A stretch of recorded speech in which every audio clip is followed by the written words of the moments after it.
Welcome to On the Sidelines, the show that discusses sports and how sports can affect a person's life. I'm your host, Paul McGrath, and I'm glad that you could join us. My guest for the show is New England Auto Racing Hall of Famer, George Summers. Welcome, George. My pleasure. My pleasure to be here. Good to have you. I'm going to name off a few things, and we'll get into them later. But George, your racing career spanned from 1952 to 1983. You're Seekonk Speedway's winningest driver, winning 100 of more than your 200 victories at that track. No, 100. Just over 100 races, yes. 1967 and 74, you were the Seekonk race champion, the 1976 Governor's Cup State Championship, and the 1983 World Series winner at Thompson Speedway. Those were a few things we had, George, but it didn't start at the track. It started right down the road from Westborough and Upton. You were born and raised in Upton? Born and raised in Upton, yeah. Born in 1935. Yeah. Lived there all my life. Now, did you go to school there, or how did you, where was your schooling? Went to school in Upton, and our school burned down. High school burned down. So we went to Northbridge for 2 years, Yeah. and then the 7th and 8th grade, and then all the class then went to Grafton. And I didn't go to Grafton. I went to Worcester Boys Trade School. Oh, yeah, right down at Lincoln Square. Yeah, I had to take the Johnson bus to Worcester every day to go to school, yeah. So that's how you get, do you ever thumb back and forth? You always took a bus back in those days. I thumbed plenty of times, yeah. Yeah. So we start there. How do we get the interest in racing? There was a fellow that lived in Upton, Mass, and his name was Jack Griffin.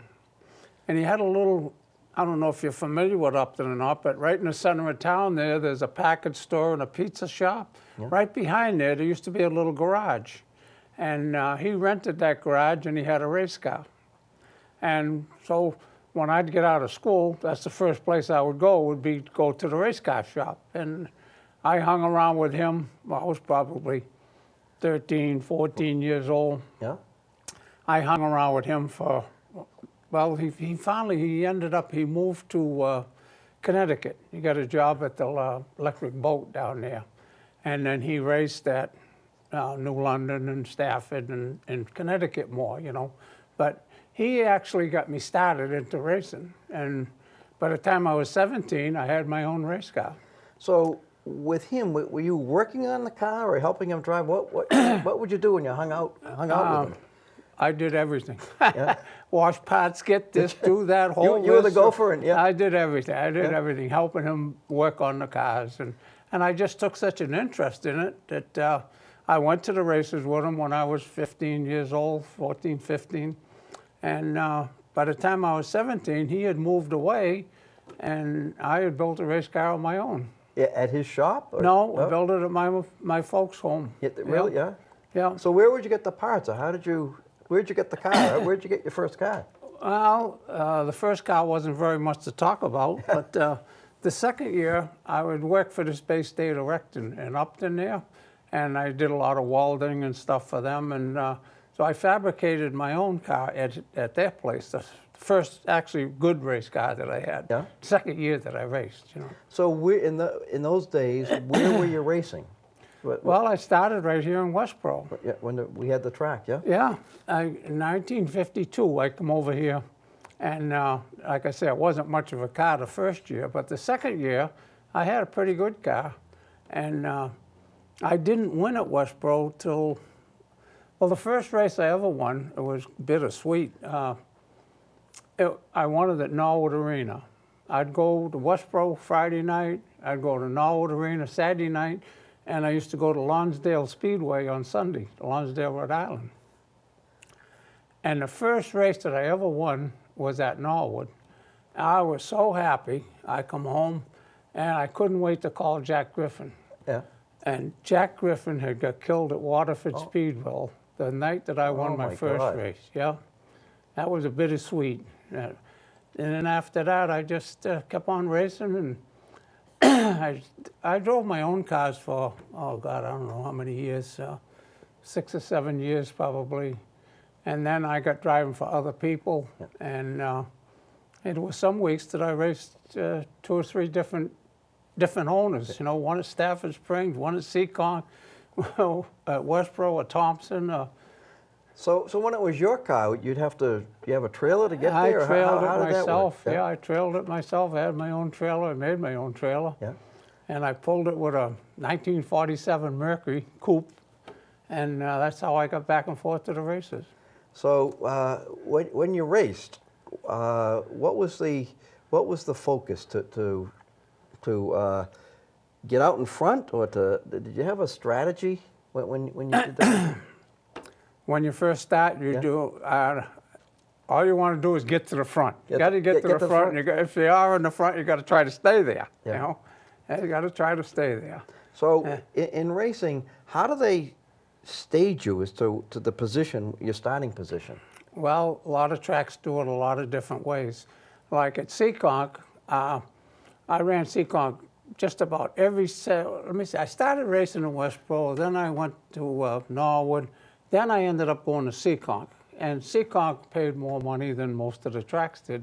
And I got where I was in a winning stage at that time. So going to Seekonk was really, they went by a point standing. The more points you had, the farther back you had to start. Oh, so it was like a handicap. It was a handicap. Putting you back, yeah. And like at Thompson Speedway, they used to handicap you money won. Whatever you won, if you won the race, next week you're going to be in the rear. Oh, you're back. Yep. Yeah, and money won is how they started them. But the handicap system, it actually is a good system, but so it's almost like golf. The better you are, right. You gotta give it more strokes. You get penalized for it. More positions on the place. I can remember back at Seekonk when I was winning there quite a little bit. The man that owned the place, Anthony Vendetti, he said to him one day, "Anthony, how come I got to start so far back? There's a couple of cars up there that got more points than I got, and I'm starting behind them." I said, "George, you see all those people up there in the stands?" I said, "Yeah, I see them all." He said, "Well, they come here every week to see you go from the back to the front, and some of them love you and some of them hate you, but they keep coming back, so that's why you're starting back there. And you're never going to start better than 15, so." Now, how many cars would be in a race roughly? In 24. 24 cars? Yeah. So you were at the back of the pack there? Back of the pack, good part of the time, yeah. So now we talk about the points, and of course, points, I suppose, equates to money. What was the purse back then? What were you racing for? How much money were you talking about, George? I raced in New Hampshire at Dover Speedway and some of those places for a couple $100. I used to go there on special events and things.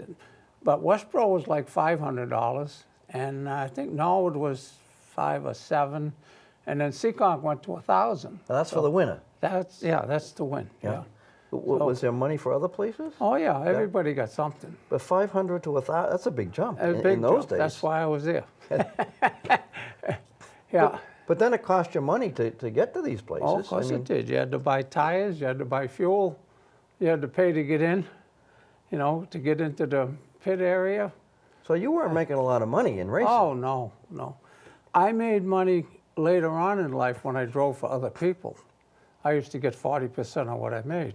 Oh, I see, yeah. And I did very well at, the last 20 years that I raced. But the first 10 years was all experience. Oh. And the last, but I had some times off in there too, back here at Westborough, I got married in '56. And a week before my wedding, I had won a couple of weeks in a row. In Westborough? In Westborough. You won in Westborough, yeah. And I was leading the race, and there was a lap car there, and I went to the outside of the lap car. And the guy that was running second, he went to the inside. And the fella seen him, and he didn't see me, and he turned to give him room. And my rear wheel went over his front wheel, and I went end for end and broke my shoulder, broke my collarbone. So I ended up in the hospital. And this is a week before your wedding? Week before my wedding, yeah. So it's up to Thursday now, right? And my mother's in the hospital and my future wife. And I said, "Gee, we got to postpone this thing. I'm in a cast from my neck down to here, and my arm is up like I got a brace from here down to here." my mother says, "Can you walk?" I said, "Yeah, I can walk." "If you can walk, buddy, you're going down that aisle." So that's the way I got married, with my arm in a sling like that. 62 years been married now. Oh, God love. Yeah. So you're in the accident. Now, how long were you out of race? Well, that was the end of that year for me. Now, what? So that would have happened, what, when were you married? That was May, in June? 1956. Yeah, what month? You know, remember? Yeah, I got married in September. So, Oh, September, so it was toward the end of the... yeah. So what's the racing season? Is it like April, October? How does a Yeah, racing- May, usually the 1st of May. After good weather. Some in April, but very little. And it would go till October. Yeah. A Seekonk ran like 24 times in a season, you know. So you got married, and then I suppose you had a family. Yeah, I had a family, and my wife, you know, she couldn't get to the races when the kids were real young. Yeah. So she would get a babysitter, and she'd come down there, and she'd all the time, half the time, she'd just see the feature, you know. But then as the kids got older, we had a little motorhome, and we used to go from racetrack to racetrack, and we raced as far as Martinsville, Virginia, Pocono, Pennsylvania, Oxford Plains, Maine. We raced every place. So how many kids did you have? How many kids? Four. Four Two kids. boys, 2 girls. They all loved racing. I was going to say, they all loved it. So they all loved getting in the trailer and Couldn't going wait with to Dad. go every weekend, yeah. So those tracks, any favorite track or stories going to Virginia or wherever you may have brought you? Actually, Seekonk was my home, you know. I did love racing at Thompson. Thompson was a 5/8 of a mile track, and Seekonk was a 1/4 mile track. And they talked me into going to Virginia, down to Martinsville, Virginia, and I said, "Oh, I can't go down there. I can't go. That's too far away from home, and I can't run with those guys." Well, they talked me into going down there, and down if I didn't finish second. Jeff Bodine won it, and I finished Jeff second. Bodine, good name. So, yeah, he was a big name at that time, you know. And so I did like Martinsville, and I'll tell you why I liked Martinsville. Martinsville had lines in the racetrack for lanes. And you could be following somebody, and you could picture what they were going to do after you followed them for a lap. Oh, so you kind of knew. You knew whether you had to go the outside, the inside, or where you had to go, you know. So getting to Virginia in those days, we didn't have the highway system we have now. Well, how did you back work that? when I was going to Virginia, I was driving for this fellow from Connecticut, Art Barry. He had a real nice modified. And I drove for him for 7 or 8 years. I think I started 1977. I drove for him till 1983. Yeah. So you would go to Virginia in your RV? No, twice a year would go to You go down Martinsville, Virginia. Yeah. Yeah. And Now- once a year would go to Pocono. There was a mile track at Pocono inside of the big track out there. And we went there once a year. So you mentioned a 1/4 mile track, a 5/8 mile track, a mile. Does the size of the track affect how you drove a race? Yeah, I mean, there's a lot more speed. Yeah. And, you know, like at the short tracks, you probably do 90 miles an hour. Thompson, you go 130, 135 miles an hour. Pennsylvania, you do 160 miles an hour. So it's total different. Yeah, it's different. You got to customize yourself for it, you know. You know, there was a, we're going to talk about baseball later, but going over to Satchel Paige, many of us know one of his great quotes is, "Don't look back, something might be gaining on you." Do you ever look back when you're racing, or is just when you get the lead, focus, just keep that You stay lead? pretty much focused. You do have a mirror, you know. Yeah. You can look in a mirror. And, Did you? and on occasions, yeah. There was times that, you know, if somebody was really on you, you never looked in the mirror then, because you drove as hard as you could. You had to keep trying up, to keep your own thing going straight, you know. Yeah. But I mean, some of the memories that I got over the years and people that I drove for, God Almighty. I was telling my wife here just a short while ago, I probably drove for like 10 or 12 different car owners in the 30 years that I drove, and there's only one of them that's still alive today. Yeah. And they're all passed on. Now, would they find you, or would you get to know the different owners and seek them out? Or how did that work? Well, I had my own car, and then I went to drive for Ken Curley from Mendon. I drove for him for 8, 9 years, quite a long while. And then I got hurt in that car in 73. So what happened there? Oh, I had a throttle. It was a brand new car. And we went down to practice with it, and I went around slow, a little faster, and felt good. Brakes felt good, steered good. No, I went down, we were at Thompson, and I went down the backstretch, and I put the pedal to the metal, and when I got to the other end, I took my foot off, but the pedal never came back. And I went flying out of there about 130 miles an hour. I ended up breaking my back and busted me all up. So that was the end of me racing at Westborough. I mean, at that year, 1973, yeah. I was out for the year. So I laid in bed there for weeks and weeks, and I told my wife, I said, if I ever say that I'm going back racing, you have my head checked. Right? Oh, I had just bought a brand new Mack truck, went down to Pennsylvania, picked it up, drove it home.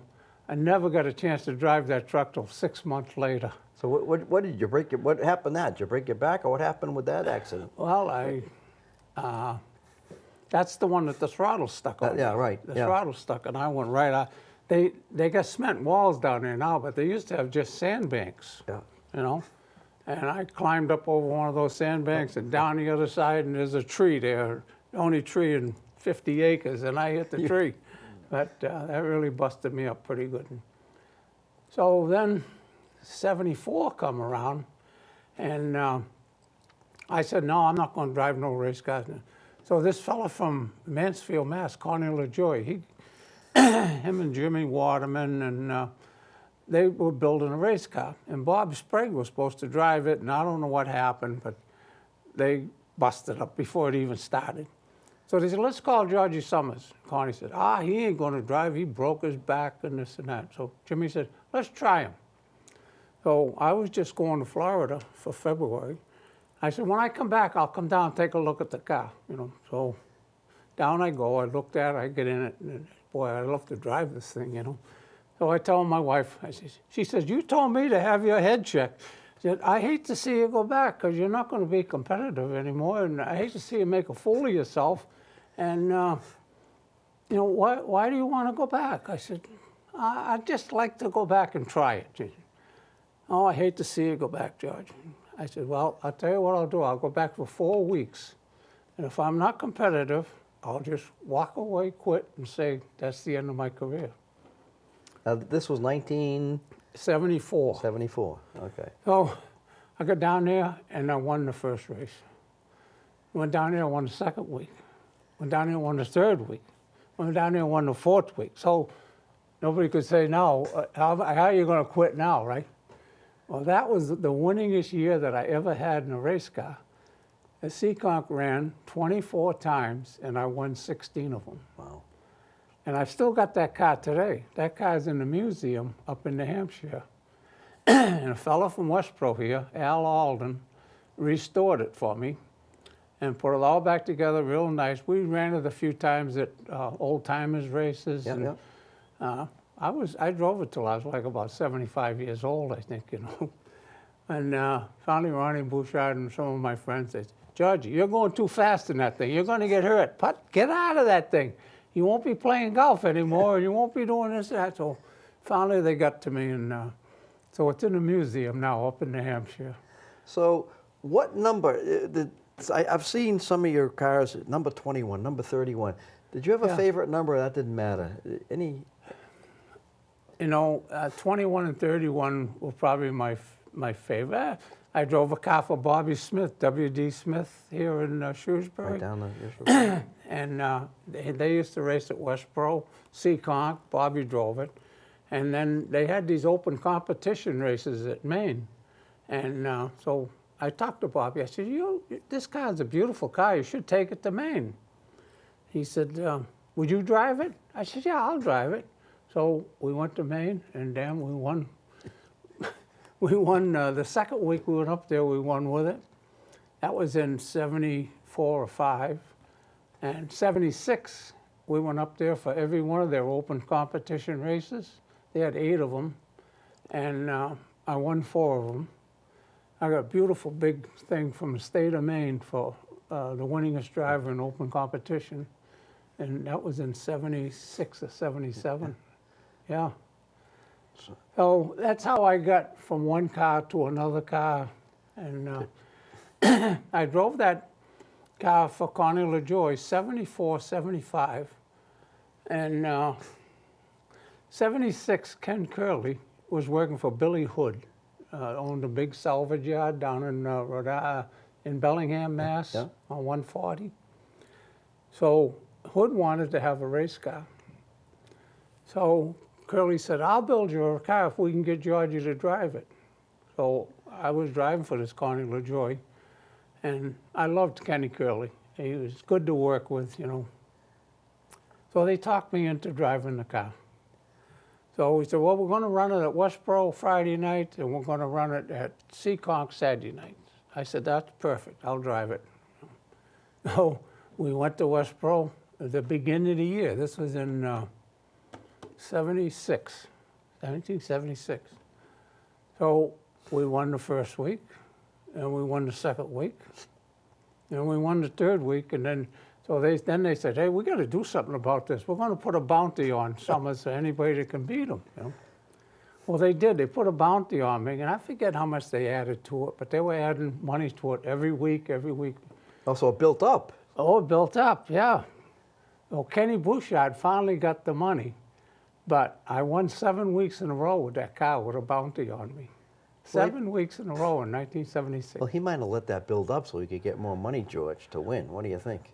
No, they had to beat me. Oh, I know. They probably let you win for a few. I don't think so. You don't think so? I don't think so, no. Those guys, they don't let anybody win, most of them. Now, everybody wants to win. When you had that accident and your wife said, look, I got to have your head examined, and you came back, did you have any apprehension, say, oh, you know, I shouldn't be doing this, or you just got out in that track and you were back in the at the wheel? I was comfortable in the car. The car was a good car. Yeah. And I hadn't driven for a year, and I was ready to go. And ready to go. They had a bounty on me at Seekonk that year for winning 7. You were the most wanted man, George. Oh, I was haunted, yeah. You can't believe what a wonderful career I had. I was going to say, you were kind of a wanted man. I've seen names, Bob Pulverani, Richie Evans, the Bouchards. Was there camaraderie? Did you know each other, or how did... Oh, we were always dear friends. Yeah, really? Ronnie Bouchard and I, we played golf together all the time. I had him at Westborough here playing golf. Playing golf, yeah. We used to go to Florida together. He had a big boat. I was on his boat, went to Florida on it. We were all good friends. I mean, we never tried to hurt each other. And we were buddies. Yeah. But when we raced against each other, we didn't give each other any breaks neither. But we never... Racing today, they push each other out of the way, they spin each other out. I don't believe that. So it's a different game. Different game. Racing is not what it used to be. It doesn't take much talent to run into somebody and put them in the wall the last lap. Yeah. It takes more talent to try to get under them or get around them. Back in, God, what year was it? 74, 75, somewheres in there. I was winning a lot of races at that time. That was the year that I had the big year. So John Estelle was leading the race. And I started in the back, I caught up to him. And I come in too hard and I hit him in the rear bumper. And up the racetrack he went, you know, he didn't hit the wall. I guess fishtailing or? But he fishtailed up the racetrack. And we had like 10 more laps to go. Oh, I went down the backstretch, and I was so mad at myself. I said, damn, if I got to win races that way, I don't want to win races. That's not the way to win, yeah. I don't know what made me do it. But I pulled down. I waved him back by me. And I was leading, and I waved him back by. So I'll get him, you know. Well, he drove his heart out, and I drove my heart out, but I never did get him. And I finished second. Well, when I come in, Ken Curley said, what is the matter with you? How did you do that? What are you thinking about? I said, hey, if I got to win races by putting somebody out, I don't want to win races that way. Yeah. Today they do it. That's the way they go. Right? That's the way they do it. But it almost sounds like, George, because I know you golf. I've seen you golf. If I gave you a nickname, it would be down the middle George. But it seems like you equate it to golf, that you know all the guys, you enjoy the guys, I love it. but you're out to win. Oh, You're out to win. Oh, I love to win. That's what my wife said. He gloats when he wins and he pouts when he loses. But anyways, you know, that race there, Mrs. Vendetti, the lady that owned the Speedway, she got so many phone calls and she got so many letters about that she's the one that she nicknamed me Gentleman George Summers. And you know, the last 10, 15 years that I raced, no matter where I went, every place I went, they always called me Gentleman George Summers. And so many people said, how'd you get that name? Well, I told that story many, many times. Well, that's a great legacy to have, a name like that, George. Yeah. Now, during this time, you must have worked. I mean, you say racing didn't, you know, No. put food on the table, or... No, I didn't finish school. Yeah. And I went to work very, very young. And I ended up, when they started to build a Mass Turnpike, that was one of my first construction jobs. And I had that for a few years, and I worked for Perini. I ran bulldozers and scrapers and loaders, but I always got laid off in the wintertime. So I loved driving trucks and things, so I went and I bought a tractor. And I went to work for Eldrin Smith, used to haul oil up here in Shrewsbury. Oh, yeah. And I worked for them in the winter hauling oil. And the tractor sat there all summer long, didn't do anything. The last job I had was the Worcester Airport. And I ran a big rubber-tired bulldozer up there. And we made the runway longer so the jets could land there. You know? And it's funny now, I fly home back and forth to Florida. Every time I land up there, I say, boy, I hope we made this thing long enough, right? But that tractor's sitting in my yard. I come home at night and I was tired. I look at that thing, I said, next year you're gonna go to work. I bought a dump trailer. And this was about in 60, 61. Yeah. And then I went from there and I bought another truck a couple years later, and now I got too many of them. I haven't got too many, but I still got the trucks. I've had them probably over 50 years now. Well, if you check things out, there's the George J. Summers Trucking Incorporated. Yeah. And wife Margaret, she involved? Oh, Yeah. she's the boss. She's the boss. She still works. She's 83 years old, and she still works every day. My son, Ricky, he's the manager. He does the dispatch. So we still have the company. We still have the they trucking still company, run it, yeah. I'm a gopher. I just go for parts, or go here, or go there. I go to the garage, get everybody mad, and leave. So talk about parts. When you started, we'll go back a little bit. It was your car, you said, so you must have been the mechanic in parts, and known the car. And then when you were driving for somebody, were you the mechanic, or check it out, or how did you work to know a car, or how did that work?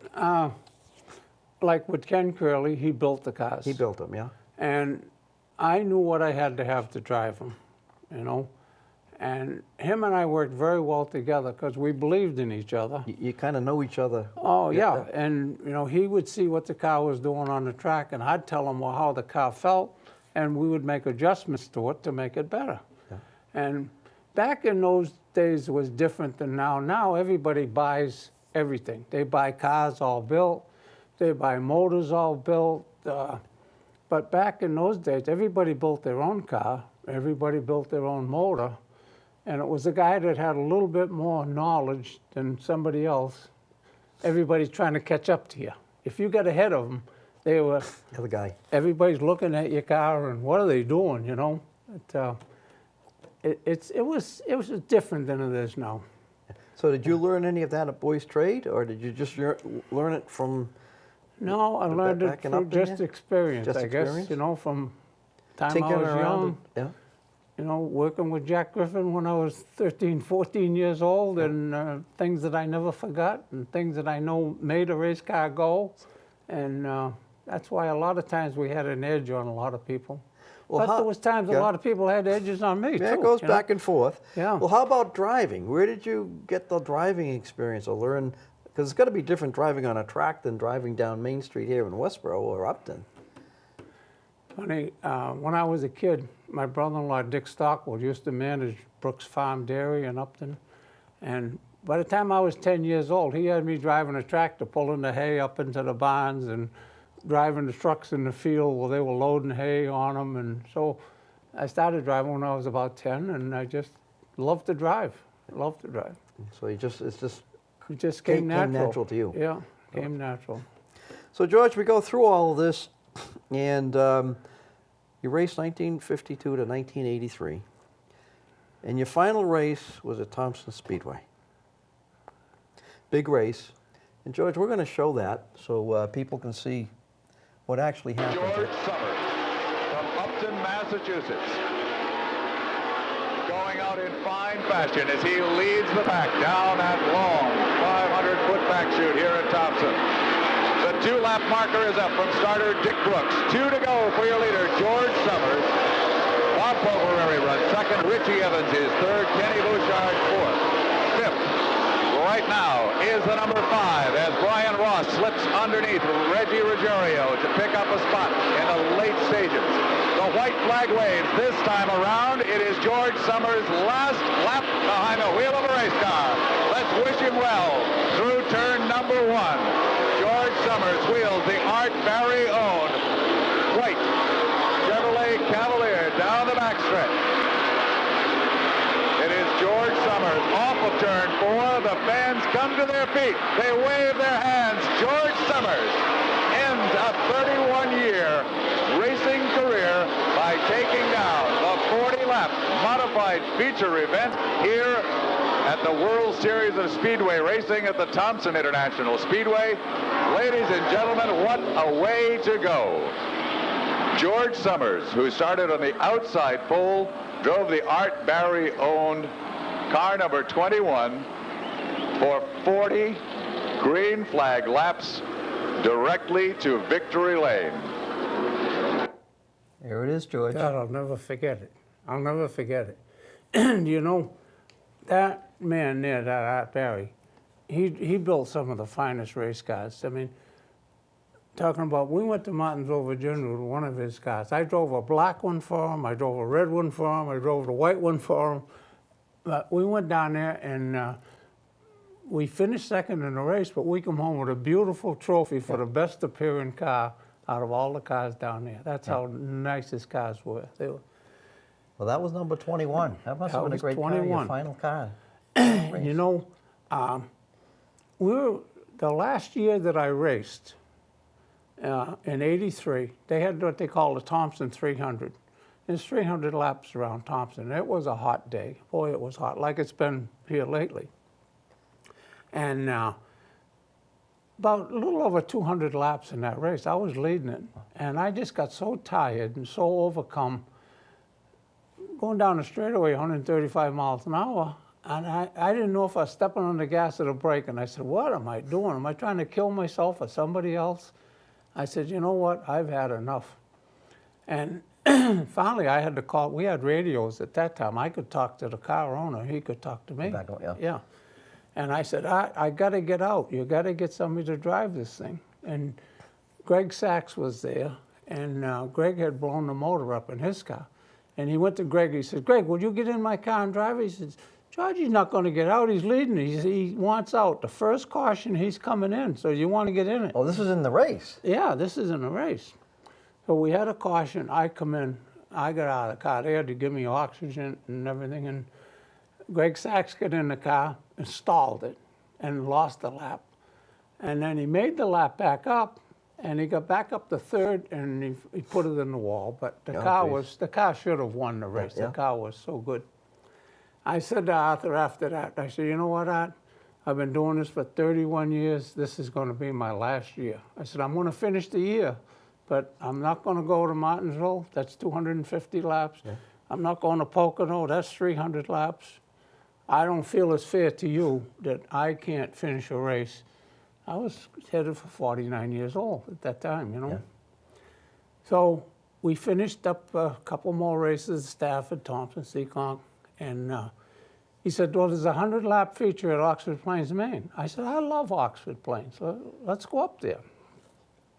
You feel all right to drive 100 laps up there? I said, yeah, I can do 100 laps. So we went to Maine. Damn if I didn't win it. Yeah, won it. And I'll never forget, we're coming down the Maine Turnpike. I said to my wife, I said, boy, would that be nice to be able to say that I won my last race, you know? But I said, I promised that, Barry, I would drive the World Series at Thompson, Connecticut. And I said, I got to do it. So we went to Thompson, and damn if I didn't win it. That was the race. Yeah. And that day was the toughest day, because the guy that owned that 21 that I won all the races with, a Seacon, he's walking in the racetrack with me at the same time, you know. He said, hey, let me carry your bag for the last time, you know, going to the race. I said, oh, boy. And then so many guys that were crew chiefs of mine come up, hug me, this, that. They're taking pictures. I said, wow, well, I'd be glad to get in that race car and get away from all this. Get away from Yeah. So, one time I had to walk down by the truck, you know, and Art Barry said, come on now, Georgie, don't let this get to you. We got a race to run today. I said, when I get in that car, I'll be all right. Don't worry. So, see, like that race there now, we had to qualify Saturday. We had heats Saturday. I don't remember where I started in the heat, but I won the heat, so that put me on the outside pole for the race Sunday. Oh, then I led the whole thing, and I won that one. But you very seldom hear of anybody ever winning the last two races that they ever drove. Career. Yeah. Usually they drive till they can't make it no more, and then it's done. Time has come, yeah. Time is done, yeah. Well, we're going to show another clip. It had to be special because your son came out. Let's see what your son did here. And who's there to hand him the checkered flag? None other than son Rick Summers, who did such a good job here this afternoon in the mini modified. Something that is not traditionally done here at Thompson, but is being done this afternoon in honor of the illustrious career of George Summers, the victory lap, his last opportunity to carry a checkered flag around a speedway. And what a day this has been for the veteran from Upton, Massachusetts. Bob Pulvereri finishing second, Richie Evans third, Kenny Bouchard in for fourth, finishing fifth, Brian Ross. But the story has to be, without a doubt, the man who is now entering the third turn at the Thompson Speedway, coming off of four and looking at the start-finish line for the last time. Ladies and gentlemen, George Summers. That had to be special, George. Oh, that was special, yeah, really was. I got out of that car, I had tears coming out of my eyes like you wouldn't believe, you know, you wouldn't have believed, yeah. So later on, they put you in the Hall of Fame. What was, that must have been another thrill. 1983, I was done, and then I thought racing was all over, you know, that's the end of it for me. And then 2000 come along, and they had started in New England, a New England Auto Racing Hall of Fame. And I believe it started in 89, 88, 89. Well, anyways, 2000, I got voted into New England Auto Racing Hall of Fame. And I thought, oh, this is beautiful, you know. I was so honored. I was really so honored. So that was a big, big thrill. That's the car that's in that museum now. Oh, there it is. Yeah, that's in New Hampshire. That car has got 16 checkered flags on the roof that it won at Seekonk in 1 year. And all the dates are in that. That's the car that Al Alden from Westborough here restored for me. That's a great looking car. Yeah. So it's like the football players that put the things on their helmets. You've got it on the roof. They're on the roof. They're checkered flags, and there's a date on there for every one of the every date that I won with that car is on the roof. And we went to Westborough with that car. They had a big 100-lap feature at Westborough. And I got in an accident in the first heat. Oh, boy. Knocked the radiator off it, bent the hood all up. So we had to go in a consi. We went in a consi, and they said, we said, well, we're in the feature, you know. So that was the B consi. You got to go in an A consi now. So we won the B consi. I went in the A-Consi. I said, how many cars you taking out of the A-Consi? 4 or 5 or something like that. So I had to start last in that, and I won that. So that started me 24th in the feature, and I ended up winning that. But I won it with no hood on it. We had to put a radiator on it. And one of the writers wrote, he said, Judge Summers didn't only run the wheels off that car, he knocked the radiator off it, the hood off it, the fenders off it, but he ended up winning. He won the race. Yeah, that was quite a thrill. Oh, boy. Yeah, so anyways, in 2000, I got put in the Hall of Fame. I said, well, hey, that's wonderful, you know, and I was honored. And then it went along 17 years. No, it wasn't 17 years.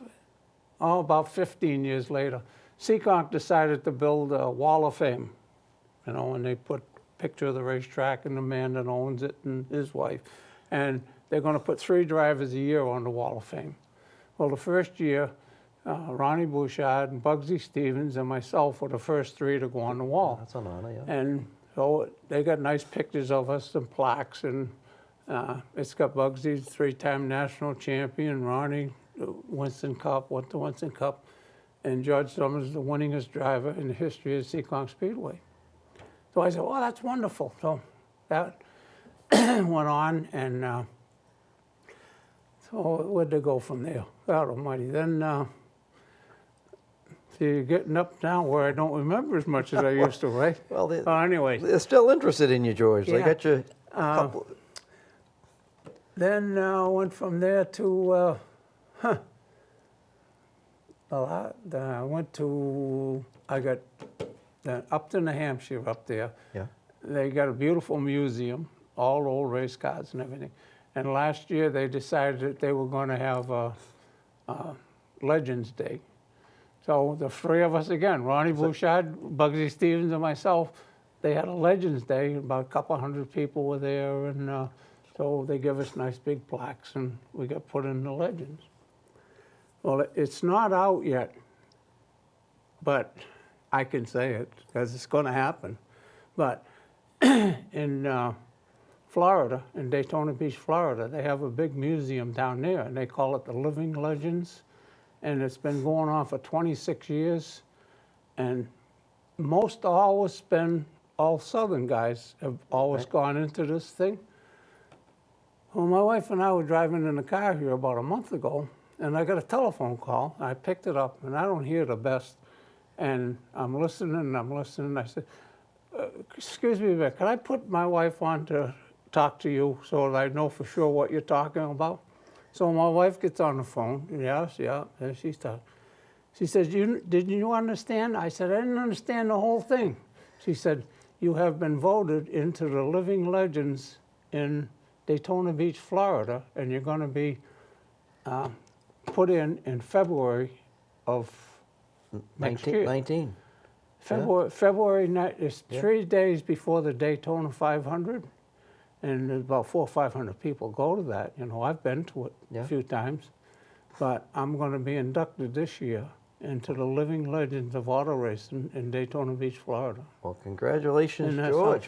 This is the first we've heard That of hasn't happened yet. It hasn't No. even been out yet, but Well, that's on us. they wouldn't have called me and told me if I wasn't going to be in it, I guess. Yeah. They can't renege.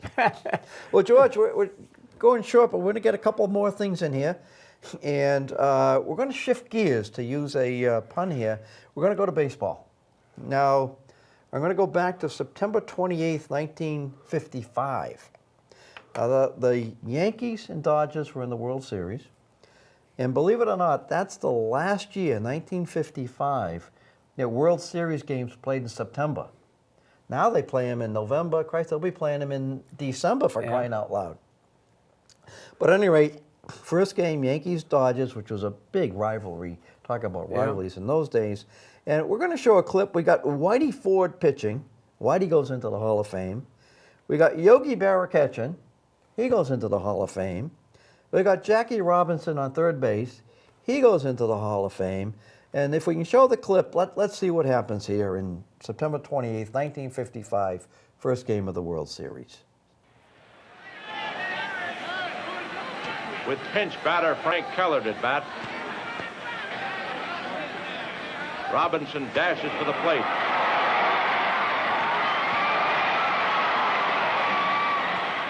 It's close, and umpire Summers calls him safe on the daring maneuver. But Yogi Berra doesn't think so.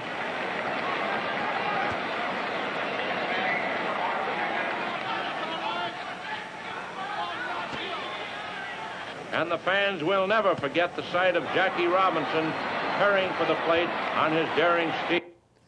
Well, you may have heard there, the umpire, it said umpire Summers. Umpire Summers was William Reed Summers. Yes. Your father was born in 1895, passed away in 1966. And he was an umpire from 1933 to 1959. And he became an umpire in 1933. I didn't know this, but they used to have 2 umpires in a game. And in 1933, they went to 3 umpires. So it helped get more umpires into the league. Your father would umpire in 8 World Series, 7 All-Star games. He was in the 1948 playoff series, the Red Sox against the Indians. So he started in 1933. You were born in 1935. Yeah. So as a child and as a young man, you probably didn't see your father too much. What was it like having a father that was an umpire in the American League? All I can remember as a young kid, they didn't fly on airplanes, but it was a big deal to go to Worcester and see that train come in. I used to get the biggest kick out of watching that train come in with that big arm going back and forth. Yeah. And my father was a down-to-earth guy, and he used to hang around with the regular fellas from Upton, you know. And he'd sit on the common with them, and they'd talk, and he'd tell baseball stories and this and that. But before my father was coming home, my mother used to say, "Your father will be home next week. Your father will be home next week," scaring us kids to death. There was 8 of us. I was the youngest of 8. You were the youngest of 8. The youngest of 8, yeah. And I heard my father tell the guys on the common, and when they said, "Mary Ellen's got those kids scared to death of me coming home. I'm supposed to come home and beat the crap out of them and then take them to White City." Well, people might not remember White City, but it was an amusement park on Yes, it was. right on Lake Quinsigamon, the Shrewsbury side of Lake Quinsigamon that went into Worcester, and it was a great place. Kids loved to go to White City. That was a treat in those days. You know, something I got to tell you about that. Game. Yeah. My father umpired that World Series, Right. and he got a World Series ring for it. Was that right? Yeah. Oh, beautiful. He got 2 of them, one for my mother and one for him. Yeah. And he wore that ring all the time. And when he passed away, my mother gave that ring to me. And I wore that ring like the weddings and just special things. Special you know. occasions, yeah. But no matter where I went, people would say, "God, could I look at that ring? Do you mind if I looked at that ring?" That ring was gorgeous, you know. Well, do you know, one year we went to Florida and some kids broke into my house and stole that ring and never got it back. Never got it back. Never got it back. Did he ever talk about umpiring? You know, different games, different players, different people, or that was his job? He kept that. Yeah, my brothers were more into it than I was. Yeah. I'd go to games once in a while, but I was young. But my brothers, John and Charlie and Bill, they were more into baseball with my father than I was. You know, I was automobiles, I guess. You had that in your blood. However, Yeah. that must have been on your Yeah. mother's side. You know, like I say, they stole that ring, and my mother felt so bad about it. Before she passed away, she said, "George, I want you to have my ring." So I do have my really? Yeah. mother's ring. And my youngest daughter, Kathy, she was a big, big baseball fan, and because she could tell you everybody's batting average and anything just sitting at the dinner table, Yeah. you know. And so I'm giving that ring to my daughter, Kathy, when I go. Oh, great. Yeah, That's yeah, great. Yeah. So I have a quote here. I did find a quote about your father. Here's what your father said. "I wasn't much of an umpire at first, but I could keep the peace, and that's what an umpire's most important and toughest job." So I don't know if he kept your mother must have kept the peace at home. Oh, yeah, she did. Yeah, she kept us here. "Your father will be home next week." She used that as her ace in the hole, huh? That was yeah, she had a tough job keeping 8 of us in line, I'll tell you that. That was great, Boy, too. oh boy, yeah. Okay, George, I'm going to finish, stay right here. We're going to finish up with a part of the show that we're going to call Photos from on the Sidelines. Many of us enjoy sports, and many of us enjoy photography. And I'm one of those that enjoy both. I enjoy sports, I enjoy photography. And so one of my hobbies is to take pictures and then to see if I can get them autographed by a certain person that I've taken a picture of. So the first picture we're going to show for today's show will be a picture that I took on September 13th, 1992. And it's a picture of George Lee, and they call him Sparky Anderson. Sparky was born February 22nd, 1934, and he passed away on February 22nd, 2010, I'm sorry. But he was the first manager to win the World Series with teams in the American League, with the Reds in 75 and 76. That was in the National League, and in the American League with the Tigers in 84. And he managed in the major leagues from 1970 to 1992.